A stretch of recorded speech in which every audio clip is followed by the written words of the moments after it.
Olá, hoje estamos começando mais uma live da saúde integrativa. Vamos trabalhar com vocês muitas informações legais e prestem atenção. Estamos transmitindo também ao vivo para o Instagram, por isso a gente vai compartilhar as telas aqui para que todos possam ter acesso a essa nova modalidade, essa nova ciência que está chegando ao Brasil desde o evento, então, da chegada na Europa e a difusão também para o ambiente americano, agora no Brasil, trazendo esses conceitos novos que vão fazer toda a diferença na construção do seu consultório integrativo.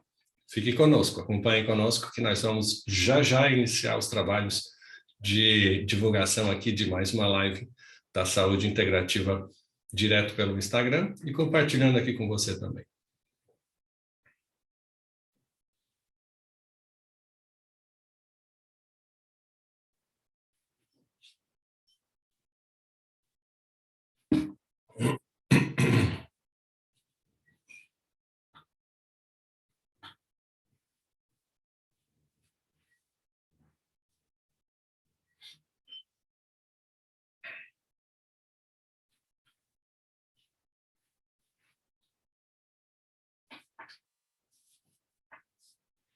Olá, pontualmente 20 horas, estamos dando início a mais uma live da Saúde Integrativa.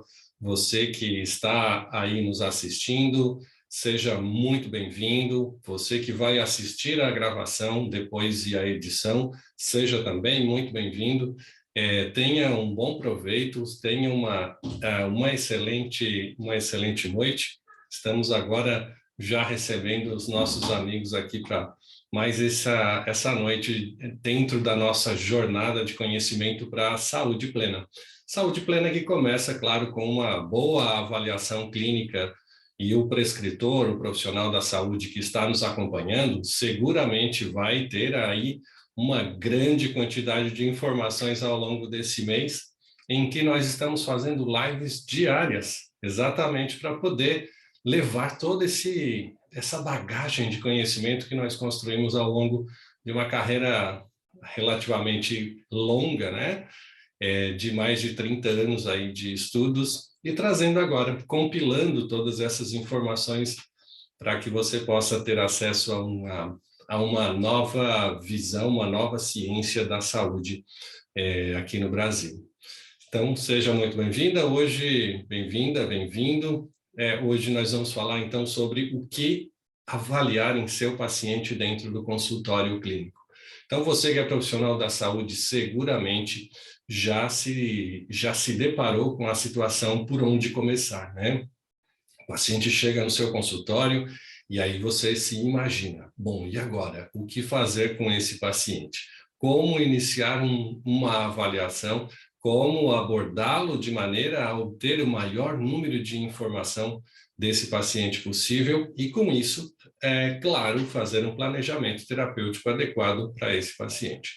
Lembrando que a saúde integrativa, mais do que simplesmente a ausência de doenças, como comentamos ontem na nossa live, é a possibilidade de gerarmos aí no paciente uma condição de excelência na qualidade de vida desse paciente, levando sempre em consideração as abordagens integrativas, claro, de um universo bioquímico que é onde ele está trabalhando, seu terreno biológico, seu corpo material, levando em consideração também onde esse corpo interage socialmente com outros indivíduos no seu ambiente social, e levando em consideração o meio ambiente onde ele vive, né? O seu ambiente macro, que é o planeta Terra. Então, dentro dessa abordagem integrativa, a gente precisa ter noção de alguns critérios, alguns passos a serem avaliadas.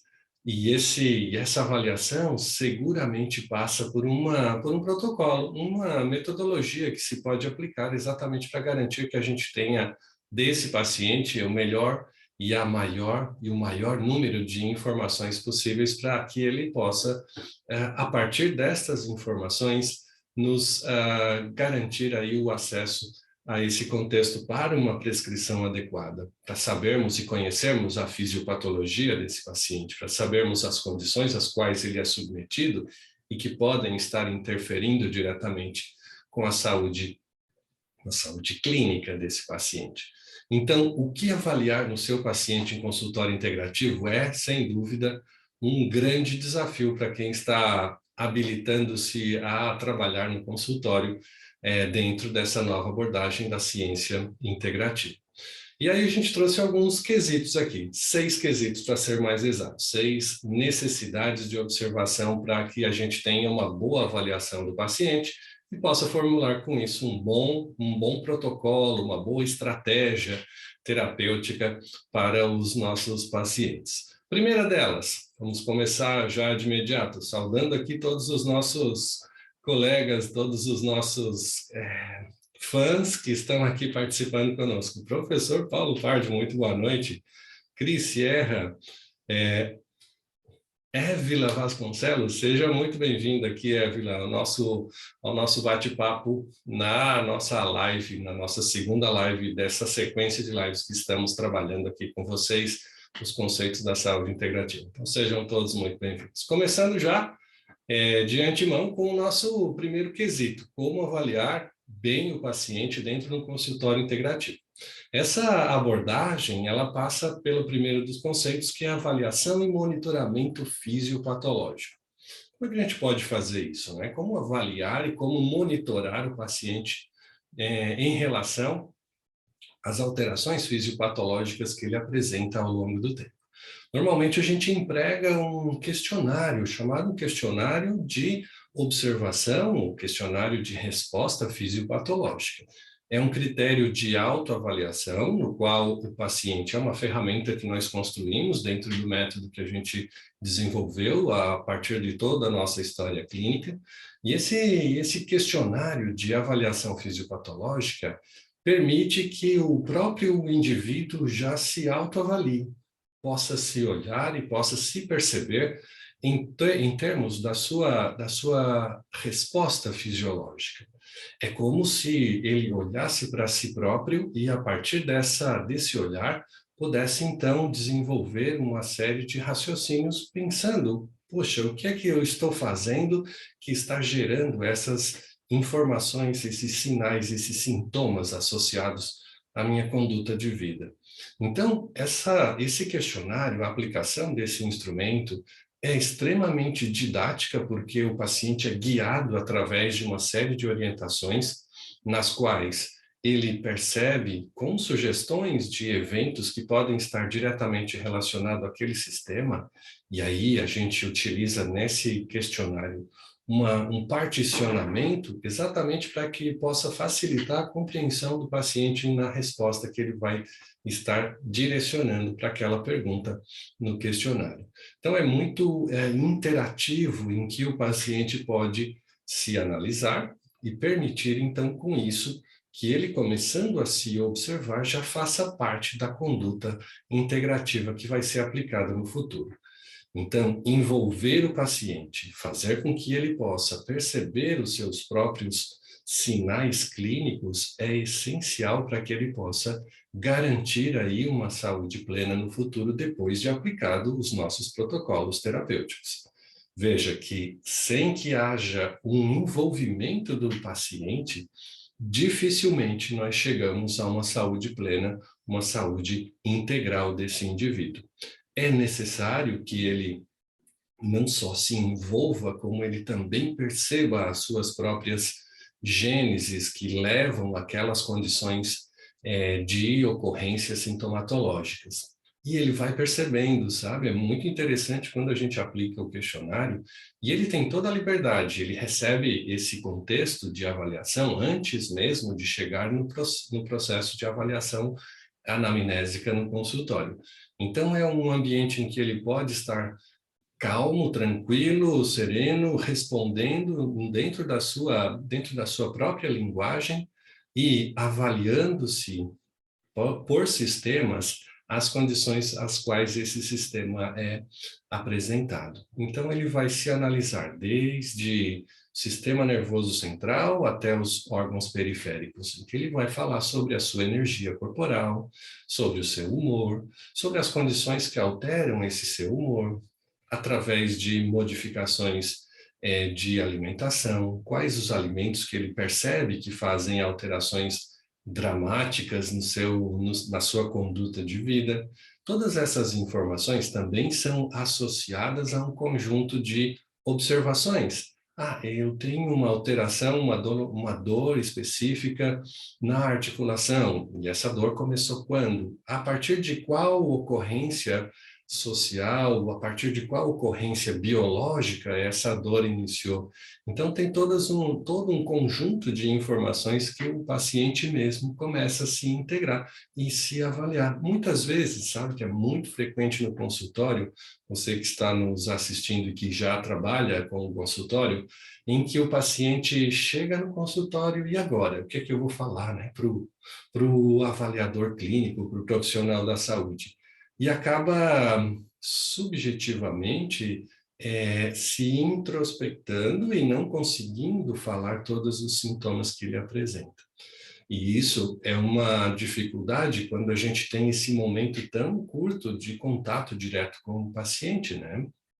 Em que ele tem que ter uma abordagem na qual ele precisa relatar todos os sintomas, ele precisa lembrar de todas essas alterações que o incomodam, todas essas modificações fisiológicas que atrapalham a sua vida, em um intervalo de tempo muito curto, em que a gente ainda tem que fazer uma abordagem de observação com esse paciente, e isso tudo é muito, temporalmente, é muito rápido.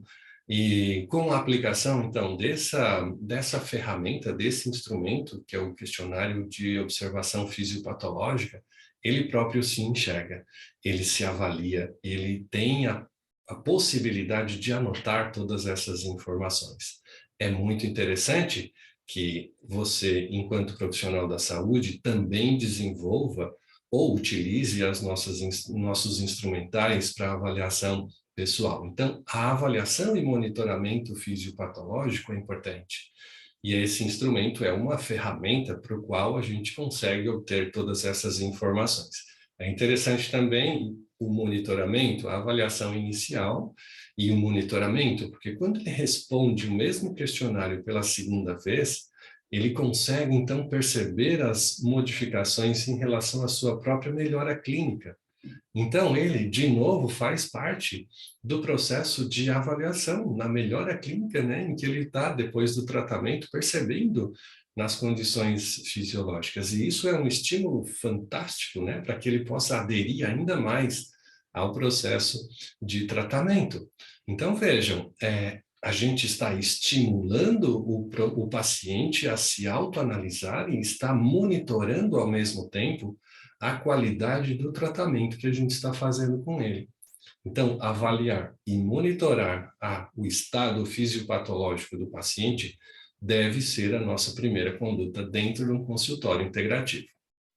E isso faz toda a diferença. A gente vai ver depois, na sequência de lives, quando nós estivermos trabalhando com os protocolos para adesão ao tratamento. Quando a gente estimula um paciente a um tratamento, a um protocolo terapêutico integrativo, em que ele próprio participou e visualizou através dessa análise do instrumental de avaliação fisiopatológica, o paciente fica encantado. Ele disse: nossa, nessa minha primeira avaliação estava com todo esse conjunto de sintomas, e agora, depois de aplicar o protocolo, eu estou com toda essa melhora clínica que eu não havia percebido, né? Muitas vezes, quando ele se depara com uma situação de mais energia, de mais conforto, de melhor saúde, ele acaba muitas vezes esquecendo de como ele estava, né? É muito frequente isso também no consultório, quando o paciente melhora e abandona o tratamento. E aí, depois que ele abandona o tratamento, ele piora rapidamente e volta ao tratamento inicial,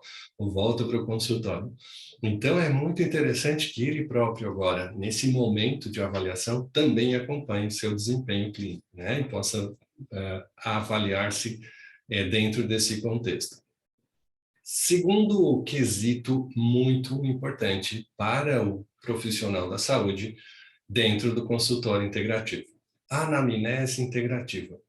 Professor Niraldo, eu já aprendi a fazer anamnese, aquelas situações em que o paciente chega, eu tenho um repertório de protocolos a serem apresentados, de manipulação a ser apresentada, eu faço a palpação, eu faço a ausculta, eu faço a observação das partes dos órgãos, das partes de entrada, né? As portas de entrada, a língua, ouvido, nariz, eu faço todas aquelas observações, legal. E isso faz parte realmente de uma conduta clínica de avaliação.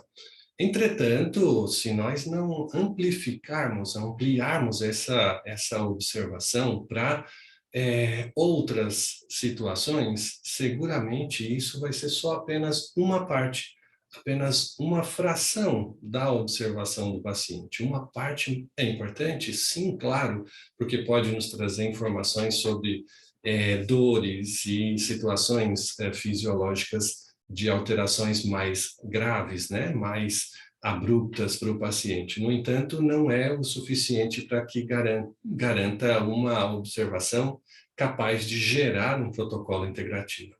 Então, fazer uma avaliação integrativa significa ampliar esse horizonte de observações do paciente. Significa melhorar a qualidade do processo avaliativo, incluindo nessas observações quesitos que são importantes, como, por exemplo, os sinais, que é o nosso terceiro ponto, sinais objetivos. Sinais objetivos, quais são esses sinais objetivos? Muito fácil de a gente entender o que são sinais objetivos. São sinais que são numericamente ponderáveis. Então, nós conseguimos, a partir de uma observação, estabelecer uma numeração para eles. Então, são, por exemplo, temperatura corporal, pressão arterial, alterações da ventilação pulmonar, fluxo respiratório, exames laboratoriais numericamente mensuráveis, glicose, colesterol, triglicerídeos, os níveis hormonais, todos esses parâmetros devem, então, ser observados nos sinais objetivos, que fazem parte da avaliação integrativa, sem dúvida, junto com a avaliação clínica, sem dúvida, mas que já compõem, então, todo esse arsenal de informações que o paciente nos fornece, direto ou indiretamente. Então, quando a gente faz uma observação clínica e tem uma correlação sintomatológica e tem uma abordagem de avaliação bioquímica clínica que pode fornecer informações para garantir que as alterações têm um padrão fisiológico adequado, ou como nós raciocinamos uma alteração integrativa nos seus sistemas, nós podemos então interferir muito mais diretamente na prescrição com qualidade para restabelecer o padrão funcional do organismo desse paciente.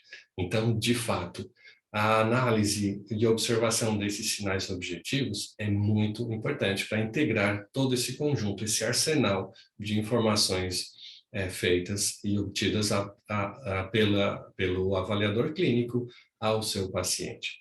Veja uma coisa interessante, muitas vezes as pessoas não se dão conta, mas a avaliação da temperatura basal corporal matinal é um índice muito importante para a gente poder monitorar o funcionamento da tireoide, por exemplo. Quando a gente tem uma temperatura basal matinal muito baixa, é sinal de que tem uma alteração funcional na capacidade desse indivíduo de produzir ou da ativação dos receptores de T3 lá nas células desse organismo.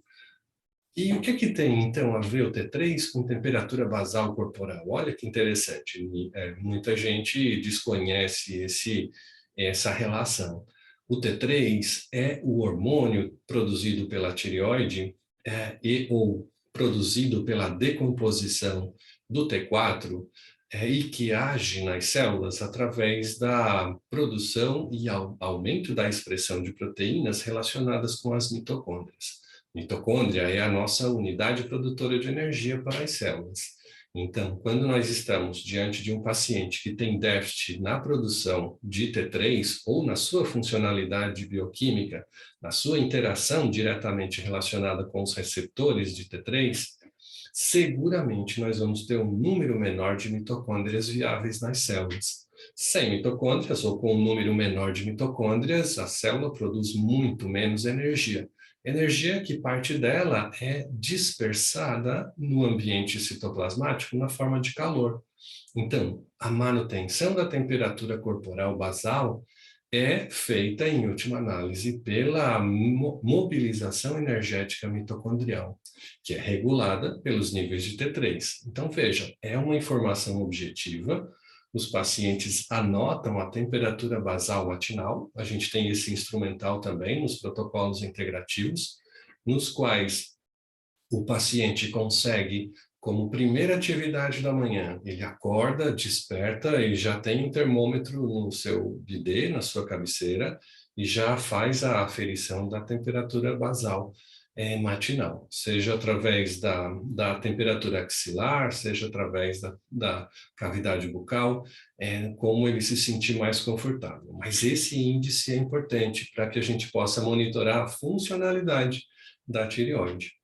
E é um exame de autoavaliação. O paciente mesmo aplica esse teste e acompanha e monitora os seus resultados. E aí, quando ele traz essa informação, essa informação é compilada depois pela nossa equipe no consultório integrativo, e que faz a demonstração de quais os fenômenos que estão relacionados com essa baixa de temperatura corporal, ele fica abismado, ele disse, realmente eu tenho uma sensibilidade ao frio, eu tenho o corpo gelado, eu acordo com o corpo gelado, e esse acordar com o corpo gelado significa que durante a noite a conversão de T4 em T3 ou a ativação dos receptores de T3 teve um prejuízo funcional, ou seja, a tireoide não está de maneira adequada trabalhando ou os receptores não estão funcionando de maneira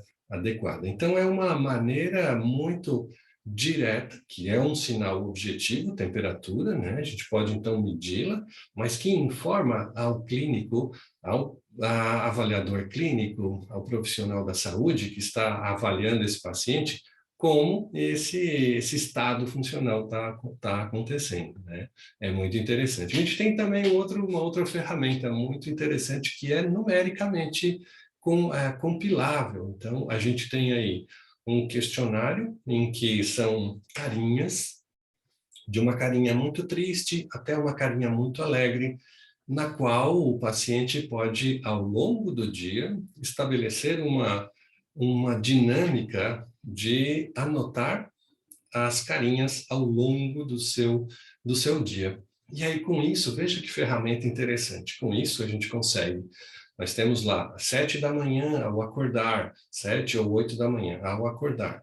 Depois, ao meio-dia. Depois, nós temos uma outra avaliação do humor do paciente lá no meio da tarde, às 4 da tarde. Depois, ao final da tarde, às 18h19. E à noite, depois da janta. Então, o paciente acaba fazendo a distribuição do seu humor e vai se avaliando também. Olha que interessante, porque ele vai se avaliando. Puxa, eu sempre amanheço de mau humor, eu sempre amanheço sem energia ou com um humor muito baixo. Depois, ou ele acorda com humor em alta e depois ele vai alterando essa sua capacidade de interação e de percepção dos estímulos que o deixam feliz, e isso ele vai se percebendo e correlacionando. O que acontece nesse momento em que eu estava feliz para que eu mude de comportamento e me sinta mais triste? E a gente vai conduzindo ele, então, para essa autoanálise dentro do objeto, de que ele perceba quais as interações com o seu meio ambiente externo ou interno que possa, eventualmente, produzir modificações, inclusive do humor. Um outro parâmetro interessante também nesse mesmo teste E veja que é um teste super simples, né? O paciente só vai lá anotar essas carinhas no questionário. É que nós podemos monitorar a atividade do cortisol nesse paciente, através da funcionalidade e as alterações que esse parâmetro nos produz nos níveis basais de cortisol endógeno. Então, vejam, o paciente acorda com a energia toda, né? Tem toda a energia matinal. E depois disso, ele vai perdendo a sua capacidade de mobilização do metabolismo basal celular, porque os níveis de cortisol vão caindo e vão reduzindo a capacidade de produção energética nas células e ele vai ficando sem energia, vai ficando cansado, vai ficando de mau humor, vai ficando com uma lentidão de raciocínio. Tudo isso, se comparados depois com a avaliação dos exames laboratoriais, vai ser decisivo para a gente comprovar. Uma, em termos de avaliação do próprio hormônio, e outra da sua funcionalidade. O quão essas variações percebidas ao nível de análise do laboratório têm uma correspondência clínica com os sinais e sintomas que ele apresenta. Uma avaliação objetiva, porque a gente consegue avaliar ao longo da semana quantas carinhas por dia tristes ele apresenta. E o que é que aconteceu nesse período entre as oscilações do perfil de humor desse paciente? Temperatura basal corporal, alterações de humor durante o dia, são parâmetros que podem ser utilizados para que a gente possa ter essa visão integrada do nosso paciente. Um outro quesito muito interessante também, o nosso quarto quesito, são os sinais subjetivos. A gente chama de sinais subjetivos tudo aquilo que o paciente, na avaliação anamnésica integrativa, não refere ou não menciona durante a entrevista, mas que pode ser percebido pelo olho clínico do profissional da saúde. Então, basta a gente ter uma noção muito mais clara de como observar esse paciente, como ele se comporta em consultório, como ele se retrata, como ele se reporta na entrevista, as expressões, os movimentos manuais, os movimentos de olho, como ele se manifesta dentro do consultório na avaliação anamnésica, e todos esses são sinais subjetivos. E esses sinais subjetivos compõem grande parte de tudo aquilo que ele não falou, mas está sentindo. Ele não manifestou, não verbalizou, mas seguramente ele apresenta como comportamento bioquímico com uma causa funcional real, que está produzindo essas alterações ali dentro do organismo dele. Então, é muito importante que a gente observe isso. E muitas vezes o paciente também, ele se sente com dificuldade de expressão, de verbalizar aquilo que está sentindo. Então, deixá-lo bem à vontade a ter uma abordagem de empatia, colocar-se no lugar do paciente, colocar-se no lugar do outro. Esse talvez seja o grande diferencial do profissional da saúde integrativo. Colocar-se como se fosse o outro, nas mesmas condições, para que ele possa também sentir aí as dificuldades que o paciente está apresentando. Claro, sem se envolver emocionalmente, mas estando, se colocando a serviço e na mesma condição do paciente, para que ele também possa se sentir acolhido e esteja mais à vontade para manifestar todas as suas queixas, todas as suas alterações que seguramente vão ser compatíveis com as alterações fisiológicas que a gente vai perceber nas observações e sinais objetivos. Então, essas observações, muitas vezes subjetivas, nos trazem informações para uma abordagem integrativa mais sutil das energias, da modulação das energias mais sutis. São aqueles medos, aquelas dificuldades de relacionamento, aqueles pensamentos que são recorrentes, essas informações que são impossíveis de a gente detectar numericamente, né, mas que são passíveis de serem percebidas ou mesmo verbalizadas quando não percebidas, verbalizadas pelo paciente, e a gente consegue, então, anotando essas informações dentro do nosso prontuário de avaliação do paciente, estabelecer uma dinâmica de percepção. E aí o paciente começa a ter uma afinidade tão grande com o profissional da saúde, que ele deixa de ver o profissional da saúde como aquele interventor, né, que é quase um inquisitor, para vê-lo como um amigo, pelo qual ele pode estabelecer uma relação dinâmica de confiança, e essa relação de confiança é essencial para o tratamento. Ninguém trata se não houver uma relação de confiança com o profissional. Então, seguramente, se nós estabelecermos essa relação de confiança, que é obtida mais por intervenções de empatia do que propriamente de construção de conhecimento, né? Eu vou lá naquele especialista. Hoje eu atendi aí um paciente que chegou aqui e me disse, doutor, eu fui a 10 médicos, 10 profissionais da saúde antes de chegar aqui com o senhor. E o que é que eu encontrei?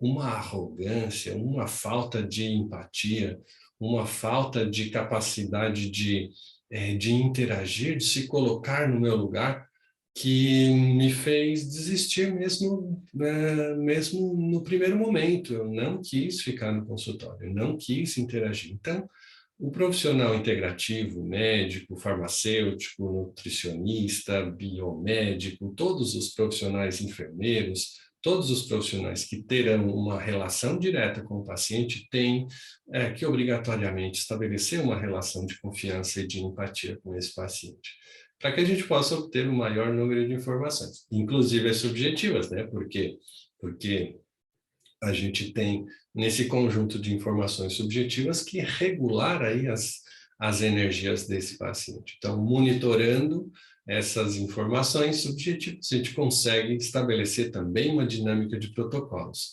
Por exemplo, uma paciente que nos procurou tinha sonhos recorrentes de estar caindo, e sempre era uma situação de perigo eminente durante a noite. Eram sonhos muito repetidos, muito repetidos. E aí, o que que a gente fez? A partir da verbalização dela, dentro desse contexto, ela tinha medo, o medo de se sentir desamparada, o medo de estar numa situação de perigo eminente sempre, né? E isso era projetado durante a noite no sonho dela. E a gente conseguiu reverter isso com o uso de floral, um floral muito, muito especial para aquela situação em que ela estava vivendo. Vejam, floral, que tecnicamente não tem princípio ativo, tem apenas o sentido vibracional do elemento que deu origem ao floral, e essa energia vibracional foi capaz de interagir com as energias mais sutis dessa paciente e restabelecer um sono regulador, um sono regulado, com níveis de melatonina adequados. Então, a gente precisa ter isso para ter um protocolo também ideal de tratamento para o nosso paciente. Depois, muito interessante também a avaliação clínica, né? A avaliação clínica, sim, aí com todos esses parâmetros em mãos, é necessário que a gente integre todas essas informações. E aí a avaliação clínica integrativa é sensacional, né, pessoal?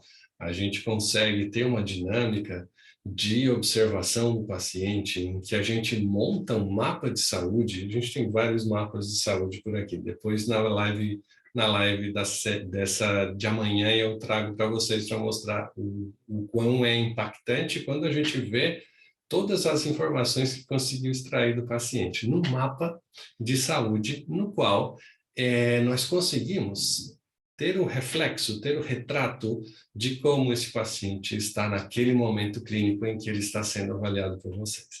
Então, é muito bacana. Esse Health Map é um instrumento que a gente também construiu para que possa servir de base de instrumental, né, para compilar essas informações. Então, a gente traz as informações por sistemas, tem o paciente como centro, né, o foco, como nós mencionamos ontem.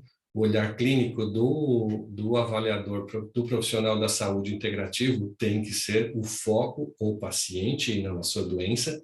Então, a gente bota o paciente bem no centrinho do mapa e, a partir daí, então, começa a avaliação dos seus sistemas, os sintomas que são associados. Muitas vezes a gente tem sintomas que dependem da interação entre dois sistemas, dois ou mais sistemas, e a partir dessas manifestações, a gente consegue também estabelecer uma dinâmica de avaliação bioquímica que complemente essas informações e percepções que o indivíduo nos apresentou na forma de sinais objetivos e subjetivos.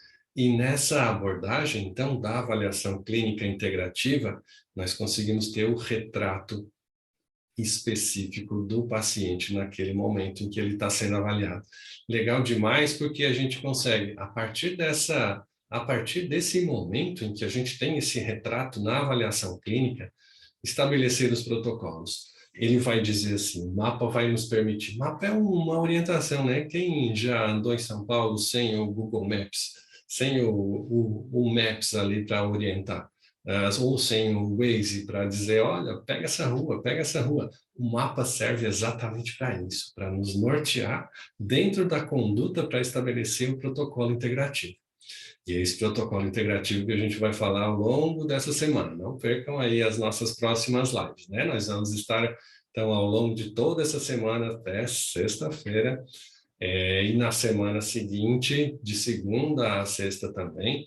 Só paramos sábado e domingo porque a gente tem aula, né? Tem aula na pós-graduação em fitoterapia clínica e também eu dou aula na Universidade de Trujillo, no Peru. E a gente tem também os cursos para gravar para a Escola de Saúde Integrativa da Espanha. Então, a gente, sábado e domingo, destina a essas atividades adicionais. Mas toda semana vão ser de lives e a gente vai estar aqui com vocês, passando esses contextos, esses conceitos tão interessantes para a nova ciência da saúde integrativa no Brasil.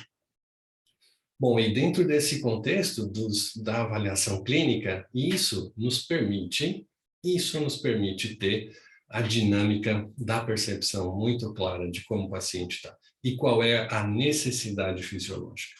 Muitas vezes, e a gente já pegou paciente com essa característica, a própria organização nutricional, própria regulação das condições às quais nutricionalmente o paciente estava sendo submetido já foram suficientes para diminuir todo o quadro que ele estava apresentando. Claro, a gente observou todas as informações da avaliação clínica integrativa.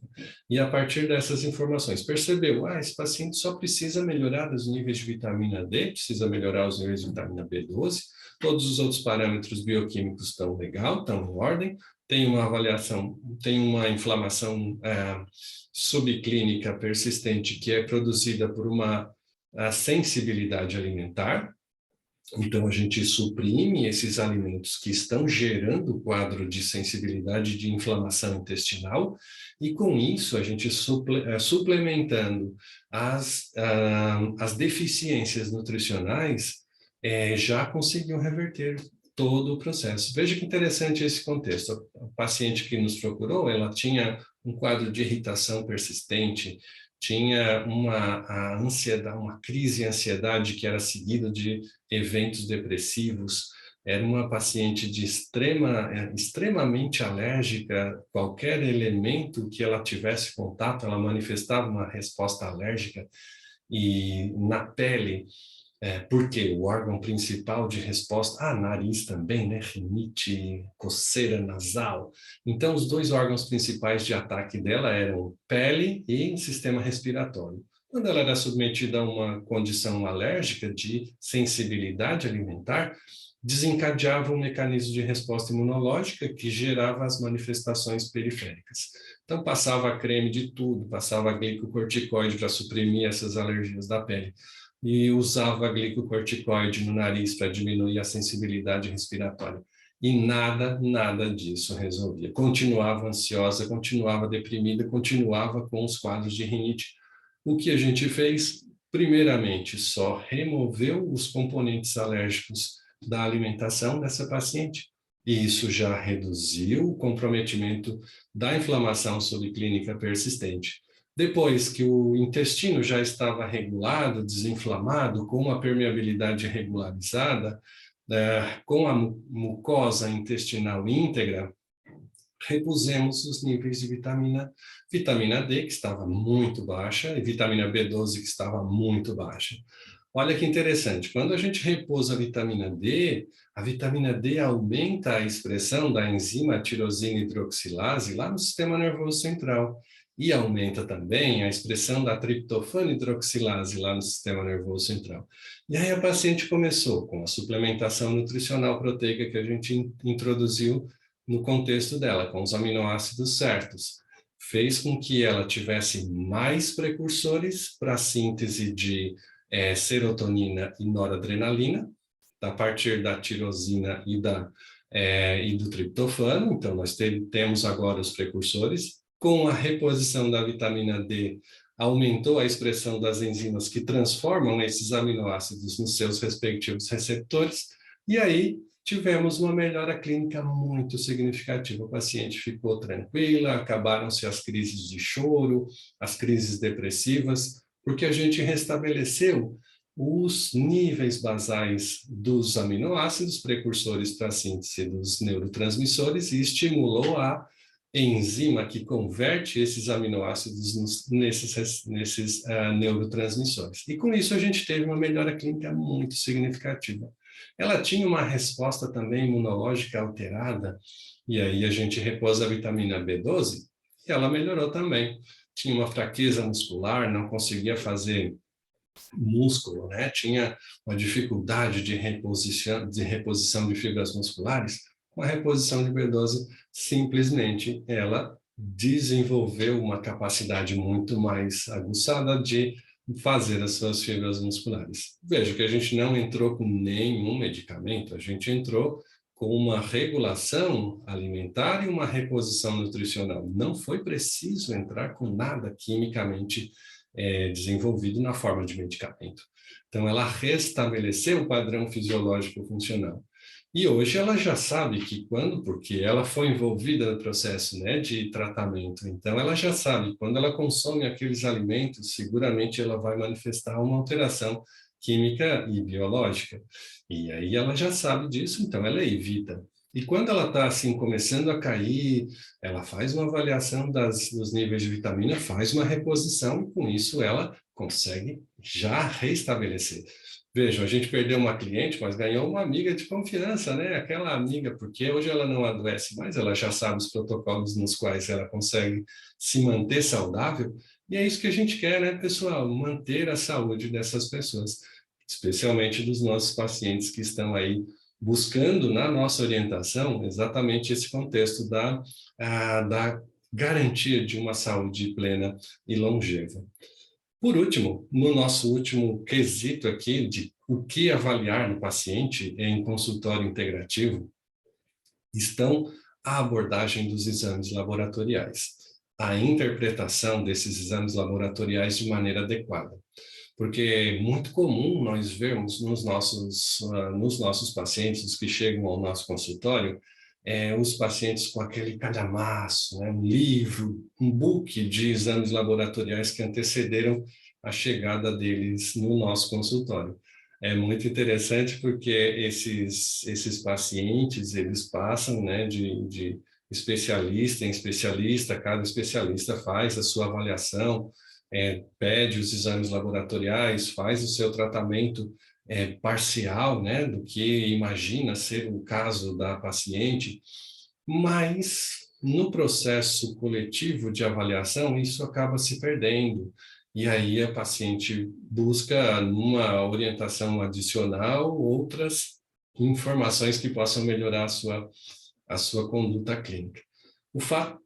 O grande fato é que quando esse paciente chega com a pilha de exames laboratoriais, a gente faz uma avaliação interpretativa com base nas informações para pessoas saudáveis. Então, existe uma grande diferença entre o valor de referência traduzido pelo teste bioquímico aplicado ao paciente e o valor de referência e o valor de pessoas saudáveis, os valores ideais para esses exames laboratoriais. Por que que existe essa grande diferença e não é comentado isso, na grande maioria das vezes, nas avaliações?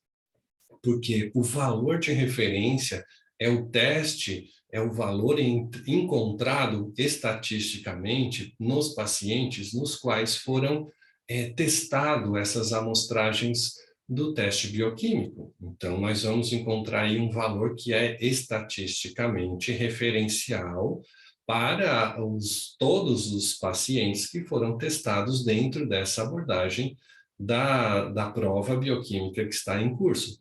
No entanto, na grande maioria das vezes, esse valor encontrado como referencial não reflete absolutamente as condições de um paciente saudável. Então, nós precisamos ter uma abordagem nas quais a interpretação dos exames laboratoriais pode nos permitir aí o enquadramento desse paciente em um grupo de pacientes com a saúde íntegra, com a saúde ideal, e aí os valores são muito diferentes. E quando a gente começa a analisar os valores de referência com os valores de pessoas saudáveis, nossa senhora, a gente fica muito assustado, porque as informações que esses exames laboratoriais nos trazem são muito precisas em termos de dosagem.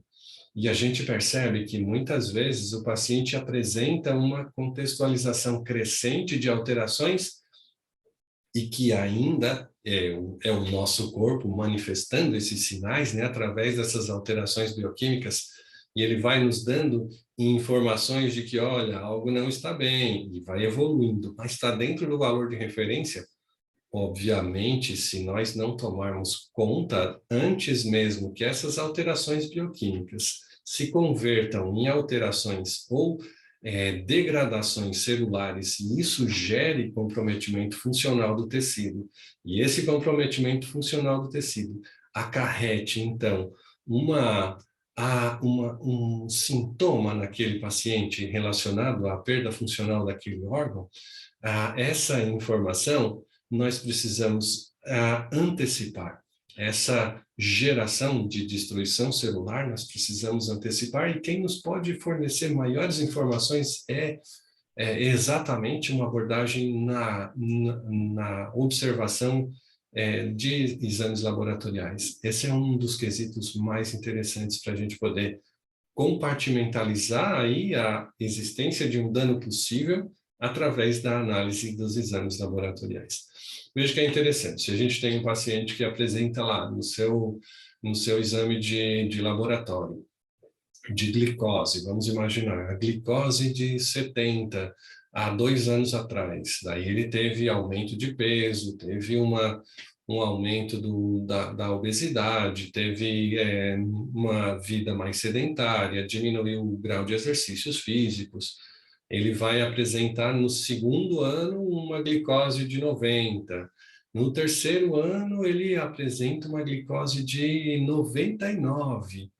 Gente, isso o organismo já está nos indicando uma alteração no metabolismo dos carboidratos. E seguramente, se nós não intervirmos nesse momento em que os sinais estão aparecendo, sinais bioquímicos esses que antecedem, na grande maioria das vezes, as alterações celulares. As alterações celulares antecedem a disfunção do órgão. A disfunção do órgão que antecede o comprometimento do sistema, e o comprometimento dos sistemas que antecede a geração de doenças. Então, se a gente tiver essa consciência de que a abordagem integrativa consegue, nesse contexto, trazer aí a observação que antecede todo esse conjunto de modificações que lá na frente vão gerar uma doença, nós conseguimos agora ter um padrão de qualidade, de preservação da saúde desse paciente com muito, muito mais qualidade. E é isso que a gente faz nessa observação dos valores de referência, comparando-os com os valores ideais dessas amostragens experimentais dos exames laboratoriais. Muito legal, né? Porque com isso, a gente consegue antecipar todos esses danos celulares. Na grande maioria das vezes, o que acontece é que o paciente já chega no consultório diante de uma alteração funcional. O que já aconteceu? Então, a gente já teve todas essas informações que poderiam ser evitadas, mas não foram.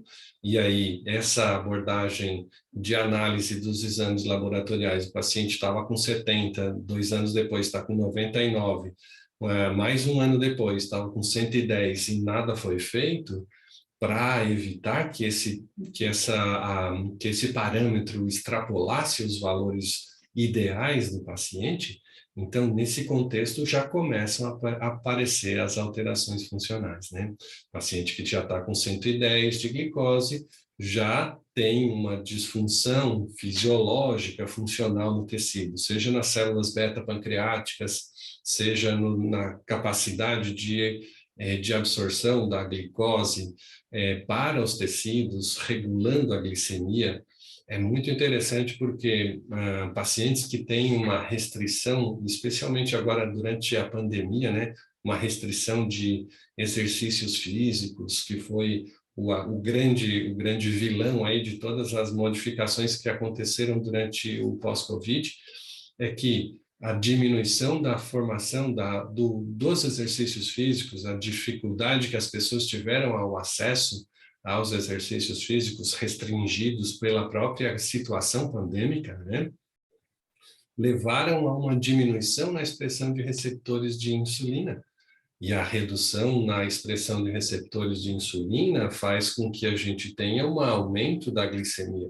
Então, esse aumento da glicemia leva a quadros de glicação de receptores. Olha que contingência mais esdrúxula, né? O paciente diminui o exercício, diminui a expressão de receptores de insulina, porque como tem menos necessidade de absorção de glicose para manter a funcionalidade muscular, a atividade de produção de energia ao nível de músculo, nós não precisamos manifestar tantos receptores de insulina. Isso, então, diminui a capacidade de captação de insulina. O consumo de carboidratos aumentou, claro, porque tu está confinado, está restrito em termos de ambiente de locomoção, aumenta, né? Dá um aumento do estresse também, aumento da ansiedade, e isso leva à polifagia.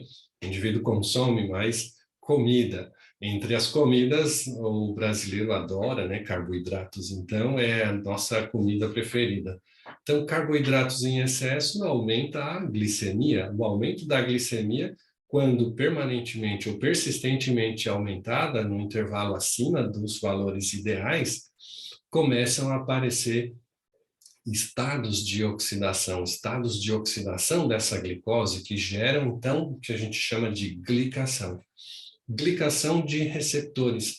E aí, glicação de receptores que podem estar em vários tecidos, né? Desde receptores de insulina até receptores de ACTH, que são muito sensíveis ao processo de oxidação por glicação ou por radicais livres. Então, receptores de ACTH lá na córtex adrenal, receptores de TSH lá na tireoide, que são também muito responsivos ao estresse oxidativo, e aí, começando a oxidar receptores de ACTH, diminui os níveis basais de cortisol.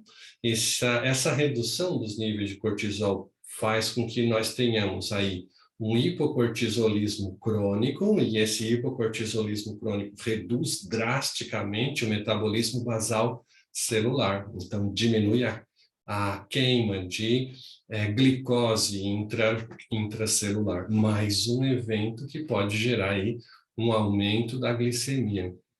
Associado a isso, a gente tem um prejuízo oxidativo dos receptores de TSH lá na tireoide. E olha que estranho, oxidou o receptor de tireoide, de TSH na tireoide, diminui a produção de T4, diminui a produção de T3, e claro, como diminui a produção de T4, diminui a produção também de T3 livre, menos T3 significa menos mitocôndria nas células representam menos energia significa uma carência, uma dificuldade na capacidade de mobilização das funções biológicas como um todo das células. Então, ao nível muscular, a gente tem fraqueza, dificuldade de manter um exercício. Quando a gente tem uma dificuldade energética ao nível de neurônios, a gente reduz a capacidade da neurotransmissão. Quando a gente tem uma dificuldade na produção de energia nas glândulas, a gente tem dificuldade na atividade glandular. Só para a gente ter ideia, uma diminuição da atividade mitocondrial nas células beta-pancreáticas reduz a capacidade de secreção de insulina nessas células. Claro, porque a insulina ela é liberada diante de processos de despolarização dessas células beta-pancreáticas. E aí, quando a gente vê uma diminuição da atividade das mitocôndrias nas células beta, essa redução da atividade mitocondrial diminui a produção de ATP. O ATP é o agente endógeno que faz o bloqueio dos canais de potássio sensíveis ao ATP nas células beta-pancreáticas. Com isso, a gente tem uma menor despolarização inicializadora para a ativação dos canais de cálcio lá nas células beta. E aí, menos cálcio, menor capacidade de secreção de insulina. Louco isso, né? Mas é funcional. Olha que interessante. Fisiologicamente, o organismo é muito bem regulado, né? Se a gente tem um aumento da glicemia e estimula o processo de produção para a geração de um processo fosforilativo que libera, então, a insulina na corrente sanguínea, que aumenta a capacidade de captação da glicose para dentro das células. No entanto, quando a gente tem uma observação de estados oxidativos aumentados, isso tudo pode ser avaliado dentro dos parâmetros de exames laboratoriais que a gente está fazendo. Então, hein? Vejam bem. Quando a gente pega um paciente com hipocortisolismo, quando a gente pega um paciente com hiperglicemia, quando a gente pega um paciente com alterações metabólicas funcionais, com diminuição dos níveis de T3, com aumento dos níveis de TSH, a gente precisa ter essa abordagem preliminar, antecipando a ocorrência dos sinais que seguramente virão com a disfunção endócrina que está acontecendo e disfunção dos parâmetros bioquímicos que são os nossos sinais inicializadores de todo o processo. Então, interpretar bem os exames laboratoriais faz, sim, parte de como nós podemos analisar o paciente dentro do consultório integrativo.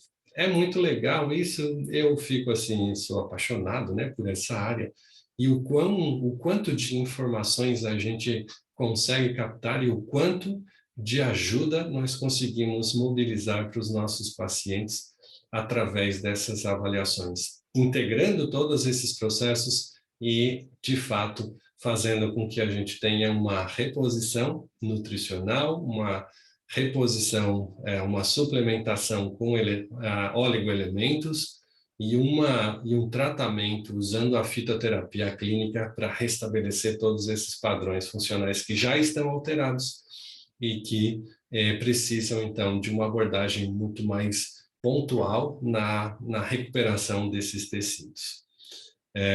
Então, realmente, a gente precisa ter essa noção de como implementar. Professor Niraldo, então, tudo isso dá para fazer em 1 hora de atendimento que a gente fica com o paciente? Obviamente que não, pessoal. Obviamente que não. Com toda essa bagagem de informações que a gente precisa obter do paciente, é impossível, humanamente impossível, nós saímos em 1 hora de atendimento dentro de uma consulta integrativa para sair já com todos os protocolos de orientações. Esse paciente tem que trazer as informações, tem que antecipar as informações através do questionário, a gente tem que confirmar essas informações através de uma abordagem de anamnese integrativa.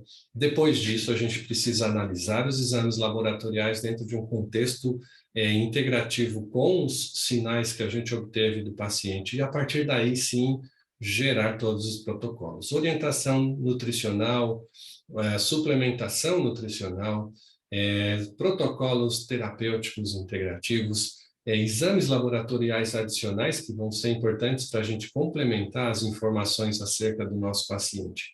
Então, de fato, a gente precisa de um tempo, pelo menos aí de 72 horas, para que a gente possa efetivamente estudar o paciente e dar um retorno para ele. Então, minimamente, as nossas consultas levam pelo menos aí 3 dias para concluírem a primeira fase, que é a análise e a prescrição inicial.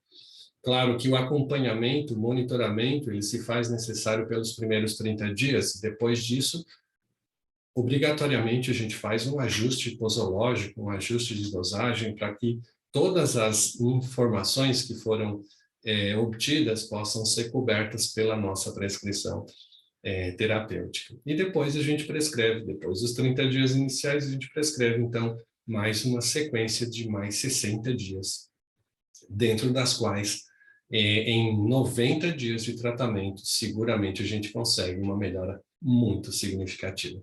E aí a gente consegue, melhorando a qualidade de vida do paciente, restabelecendo seus padrões fisiológicos, fazer com que ele seja muito mais do que o nosso paciente, seja o nosso parceiro de caminhada, né, na sua jornada para a saúde. Então, ele, de fato, ele permanece conosco durante toda a sua existência, porque ele sabe que no momento em que ele começa a ter alterações clínicas por descuidos, por alterações às quais ele é submetido, ele vai ter um porto seguro, onde efetivamente ele consegue restabelecer as suas energias para mais uma jornada, mais uma caminhada até a saúde plena e longeva.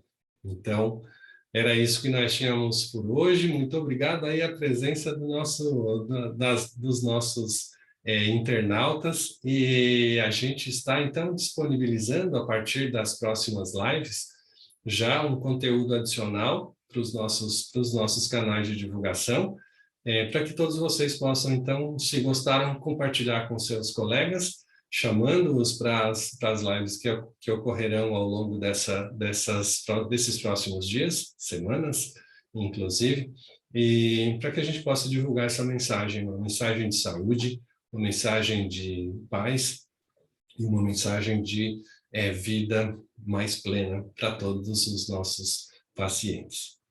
Forte abraço, foi um grande prazer estar aqui com vocês, e amanhã às 20 horas a gente tem mais uma live, exatamente para trazer esse contexto de informações para você que é nosso colega profissional da saúde. Grande beijo no coração de todos e até amanhã.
Atualmente, 20 horas, estamos dando início a mais uma live da Congratulations. Saúde Integrativa. Você que Congratulations. está aí nos assistindo, Muito seja obrigado. muito bem-vindo. Você Esqueci que de vai parar. assistir a gravação depois e a edição,